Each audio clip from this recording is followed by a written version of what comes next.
Skip to content. Dear Liz, 2 years ago I got out of prison after being there for 9 years. I lost everything that I had.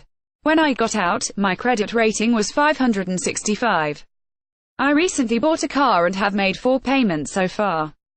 Can you tell me when I might have good credit again?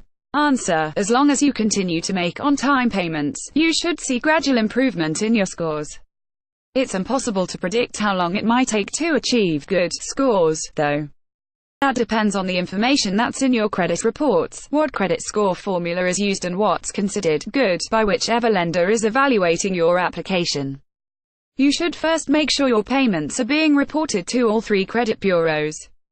Unfortunately, some car dealerships that specialize in bad credit lending don't report their loans, which means your payments wouldn't be helping your scores. If that's the case, consider getting a credit builder loan. These loans, typically offered by credit bureaus, put the amount you borrow into a savings account that you can claim after making 12 monthly payments. Payments should always be made on time, by the way. A big chunk of your credit scores is determined by your payment history. Your low scores mean you fell seriously behind on your obligations, but even a single skipped payment can hurt. Consider putting payments on automatic so there's no chance of a lapse. Another large portion of your scores is determined by credit utilization, or how much of your available credit you're using. Paying down an installment loan over time helps that ratio. So, too, does paying down a lightly using a revolving account such as a credit card. If you don't have a card, consider applying for one. There may be a small initial hit to your credit scores, but that will fade quickly. People with bad credit often need to start with a secured credit card, which requires you to deposit a certain amount, typically $200 or more, with the issuing bank. Use only a small portion of your available credit. 30% or less is good, 20% or less is better, 10% or less is best. Pay the bill in each month, since there's no advantage to carrying a balance. Another way to speed up your credit rehabilitation is to be added as an authorized user to the credit card of someone with a solid credit history. This other person doesn't have to give you access to the card itself, but naming you as an authorized user may allow that person's history with the card to be imported into your credit reports. Not all credit card issuers report this information, though, so the primary card holder would need to ask.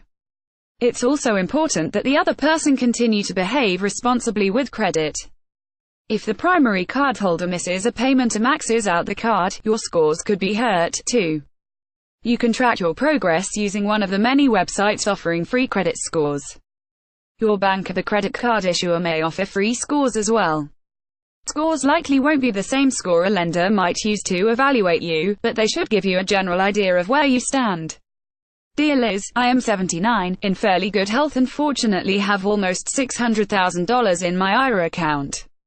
My minimum required distribution is currently about $30,000 a year, which means my IRA funds will last until I am well over 100. I realize that I can pay a penalty and draw down some of the funds, but I don't want to be pushed into a higher income bracket. Ever suggestions on how I can enjoy the money while I am able? Answer: you won't pay a penalty for pulling more than the minimum from your IRA.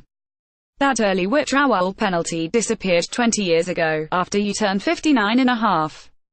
Low income taxes, of course, but a visit with a tax pro can help you determine how much more you can withdraw before you're pushed into a higher tax bracket.